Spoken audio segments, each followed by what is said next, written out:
Hi guys, welcome back to my channel.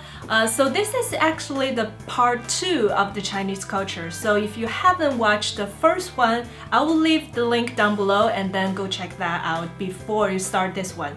So I found this video, 10 minutes of Chinese culture video online, and then I want to share with you guys and then sharing my ideas, my thoughts on the points that the video was covered. So I already did the first part, it's a 10 minutes video, and I did the first 5 minutes in my part 1. So I will leave the link, check this out, and then today will be part 2. Right, so let's get started. In the past decade, China's cities expanded at an average rate of 10% annually, a scale unprecedented in human history. China is a country crazy for skyscrapers to show its economic boom. More than 200 skyscrapers are being built here now. Within the next 3 years, there will be one skyscraper completed every 5 days in China, which will make the total 800 in 5 years' time, 4 times as many in the States. I think it's more than that. I think it's more than 4 times in America. This is the big difference, according to my opinion, because every year or every 2 years, whenever I go back to China, everything's kind of changed in some ways, especially the buildings, like new buildings here and new buildings over there. It's like, sometimes I don't even recognize. It's like, wow, it changed so much. But in the United States, every time I come back in here, nothing has changed. The construction area near my house, it has been there for, I think, 2 years. And then nothing changed. I think this is the very big difference. So things in China moving and changing really fast compared to United States. So I think this is related to things because it's changing too fast and too soon. Sometimes you cannot planning things so well. Like here, oh, I made a plan like 2 weeks ago going do this and do that. Everything can according to the plan somehow. But in China, everything's changing. You cannot plan so far ahead because everything is changing too fast. You know what I mean? Not only buildings, everything's changing. China is the world factory. 1 out of every 3 household appliances, 3 toys, 2 pairs of shoes, 2 shirts are made in China. It has now become the world's largest energy consumer, but relies on coal to supply about 70% of its energy needs. Leading Chinese environmental campaigners have warned that water pollution is one of the most serious threats facing China now. Yet with $34.6 billion invested in clean technology in 2009, China is the world's leading investor in renewable energy technologies. China produces more wind turbines and solar panels than each year than any other country in the world. Food.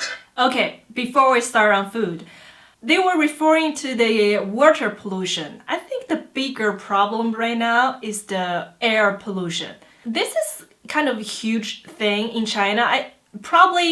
Most of you guys probably know that the air pollution is really bad in China. Especially in the capital of Beijing, like when I go back to China, I saw people start to wearing a face mask just all over on the street because the pollution was so bad. And then from the airplane, you cannot see so well because of the pollution. So it's really bad now. In such a large and ethnically diverse country, each region has its own local specialities which the Chinese are often keen to try and introduce to others. Generally, you will find hot and spicy food in the west and central China, and the cooler food in the south and the north. So about the food, it's really true. We have a lot of provinces, like states in the United States, and then every province, they have their own authentic special food. Like in here, it's very famous of Sichuan food because it's spicy. So there are 2 provinces in China that their spicy food are really famous. One is from Sichuan, right? And another one is from Hunan. I will put the name here, Sichuan and Hunan. So Sichuan spicy is more spicy plus numb, like your whole mouth is numbed because it's too spicy and it's all over your mouth, kind of spicy and numb. But Hunan spicy is like down your throat after you swallow the food, and then it's like all over the place spicy. It's inside spicy, where the Sichuan food is kind of in your mouth, kind of more front kind of spicy. So these two places are famous for their spicy food. When people travel, they want to try different kind of food. They are really different. China is big, so the food from different provinces are very different as well. Chinese dining table is usually round, allowing everyone to engage equally in conversation. It will be sent empty bowls, plates, and chopsticks for each person. Food dishes are placed into the center of the table to be shared between everyone. Don't be put off if you see people spilling bowls or seeds onto the plate. This is perfectly normal. Contrary to what you might find in your local Chinatown, Chinese food is generally healthy and often beautifully presented. Texture, flavor, color, and aroma are key considerations for all Chinese foods, even above nutrition contents. Chinese dining is about showing. Okay, about the food. Yeah, we do eat, especially family dinners. So the tables are round. Also in restaurant, if the whole family is going out for dinner, so the table is really round because we share food, right? So if our table is long, then the person right here cannot reach the food over there. So that's why in the beginning we have the round table, so it's the same distance, people can reach the food. And it's also to make a conversation so people can hear each other. If the long table, it doesn't really make sense. So that's why we have the round table. If you go to Chinese restaurant, even in United States, you can see that. It's pretty common. And also something I want to mention is because we are sharing food, so in the past, each person has their own chopsticks. And if you want to serve to other people, like your guests or your family members, then you use your own chopsticks to serve to other people. But nowadays, people realize the hygiene and all that germs, all that stuff. And then now you will see nowadays China, we use kind of public chopsticks on the side. So in case you want to serve to your guests or your friends, then you use the public chopsticks instead of your own. So that's a big change for the modern China right now. As in United States, I realized when you go to a Chinese restaurant and then when they serve the food, they will have like a spoon, public spoon, like in the dish for you to like serve to different people. So we kind of have the similar thing, but in China we don't have like a public like serving spoon. We don't have that in China. In China, if you go to China, they will always have public chopsticks. That's in the bigger cities. In smaller cities, they still don't have that. If you want, you can ask for it, but that's not a common thing in smaller cities. But in big cities, it's very common. Another thing that's kind of misleading is the fortune cookies. I don't know where that comes from. When you go to a Chinese restaurant in United States, at the end they will give you fortune cookies. That's not a China thing. In China, you will never go to a restaurant at the end of the meal and then they give you fortune cookies. What? Who invented that? Who started that? That's not a China thing. I just want to make that very clear. That's not a China thing. If you go anywhere in China, they won't be serving you fortune cookies. Okay? That's so far, I know that's American thing. In other countries, they might still doing that in Chinese restaurants. Who started? Who started that? I'm so curious. Okay, so now let's go. Keep going. Respect and hospitality for the guests, and is often used as an extension of the bottle. Heavy drinking is often part of doing business, and it is expected that you will keep up with the others. If you do not want to drink alcohol, make it clear before you start. Core concept. So the drinking thing is really big. Not in my generation, like my friends back in China and the generation like my generation, they start to realize drinking is not a good thing. It's not good for health. So we don't push each other to drink anymore, and sometimes we have beer or wine, but not like strong alcohol. But my last generation, which is my parents' generation, they still drink a lot. Like when they see friends, they consider if you don't drink, then that's you didn't show enough hospitality to your friends, that if you don't serve alcohol, not wine, not beer, no, alcohol. I try to tell my parents like don't drink them, and they start to realize that more and more, but it's so deep in their like generation culture, so it would take time. It would take a lot of time to realize that. And some of my father's friends, I think they're alcoholic, but they don't know because we don't have that word, or we don't consider it as alcoholic, but they are. They drink so much, and even when they're eating by themselves or eating with only family, like 3 or 4 people, they still drink because it's kind of addicted. So that's alcoholic, but we don't consider that. We don't use that word, alcoholic. Face, means. The concept of face can be loosely described as someone's social status or reputation in the eyes of others. Throughout the Chinese person's life, it must be maintained and enhanced through giving to and receiving from others in both words and actions. It may be something as small as who gets in the lift first, to the awarding of a multi-million-dollar contract, but without it, you will have very little power or influence. To make someone lose face or even unknowingly is a huge design, and it could mean the end of a relationship.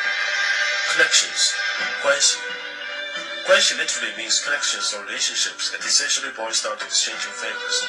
You scratch my back, you scratch yours. It can loosely be compared with the idea of network in the West. Yeah. It usually goes much further in terms of developing and nurturing the relationships through social exchanges and favors, which must be repaid at greater value in time. Relationships between families, friends, and business associates are often closely interwoven. In such an environment, issues of corruption are not uncommon, when guanxi obligations take precedence over normal rules or laws. Reduction of the mean.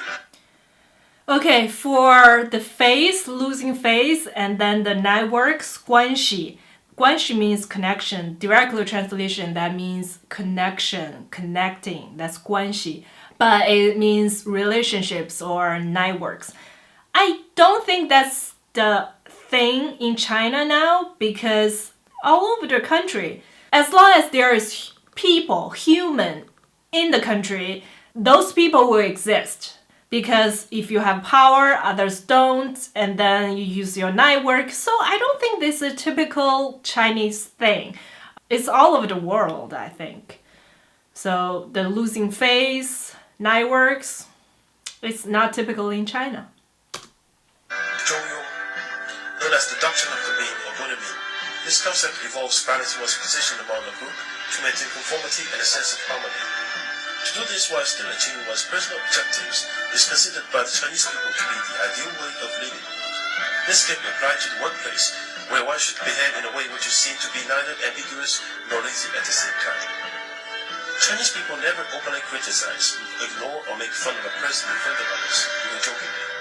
When discussing individual performance, they always emphasize good points before bad ones. Not in China. Not only in China, we start from the good before the bad, good news before the bad news. It's the same everywhere, right? Some of those are true, but I don't think, I still feel it's all over the world. It's not really in China. It's not like a typical Chinese culture.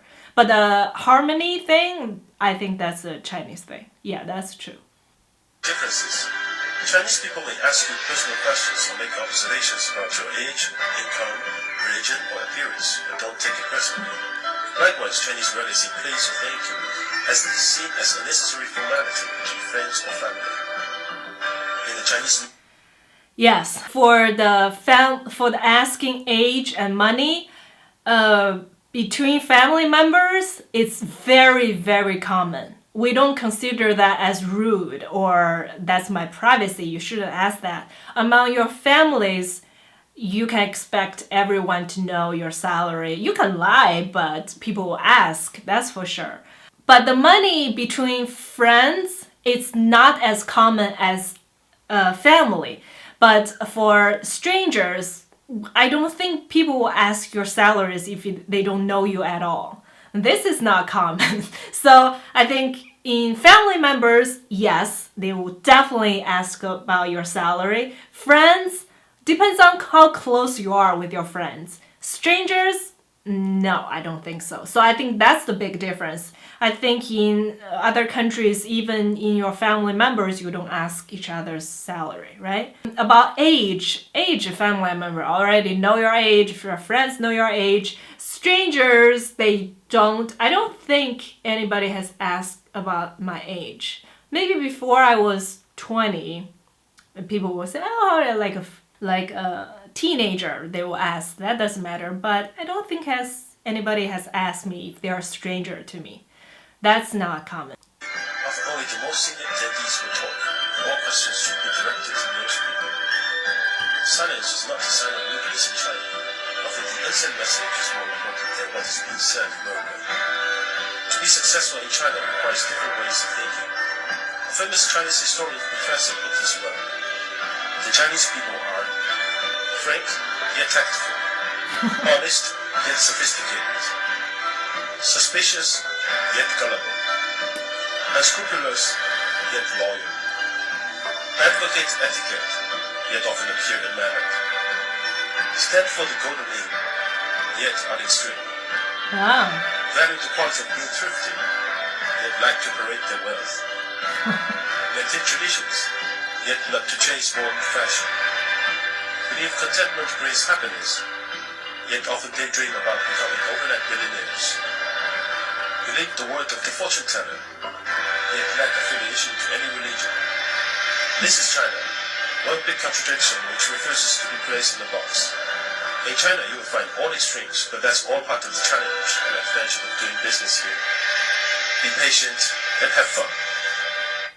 Okay, I think that's the end of the video. Yeah, those words it's mostly true. Some of those I think is apply to all people everywhere. But yeah, that's a good conclusion of Chinese people.